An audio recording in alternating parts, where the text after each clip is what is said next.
আসসালামু আলাইকুম রহমতুল্লাহি বারকাতুহু। আমি আজকে পাবদা মাছ চচ্চড়ি করবো কীভাবে এটা আপনাদের দেখাবো। এখানে আমি আলু নিয়েছি, কাঁচা ঝাল নিয়েছি আর 5-7টা পেঁয়াজ কেটে নিয়েছি। এটা আমি একসাথে এখন হলুদ, লবণ, একটু মশলা দিয়ে এটা চটকায়ে টমেটো দিয়ে আমি বসায় দেবো। তো দেখতে থাকুন।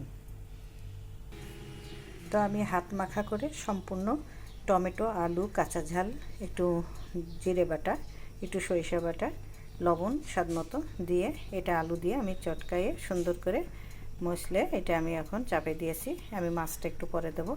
এখন আমি এভাবে রান্না করতে থাকবো। তো দেখতে থাকুন আমি পাবদা মাছ কেমনভাবে চচ্চড়ি করি। দেখেন আমি মাছগুলো সুন্দর করে বসাই দিয়েছি। এখন এইভাবে আরও ঝোল কমে যাবে, তারপর আমি নামাবো। মাছগুলো আমি সুন্দর করে বসাই দিয়েছি, দিয়ে এইভাবে আমি চচ্চড়ি করি।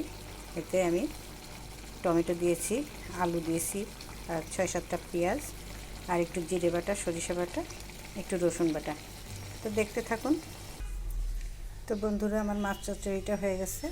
তো দেখলেন আমি কেমনভাবে মাছটা চচ্চড়ি করি। পাবদা মাছ আমি এইভাবে টমেটো দিয়ে চচ্চড়ি করি, আলু দিয়ে। তো যদি ভালো লেগে থাকে তো লাইক, শেয়ার, কমেন্ট করে দিন।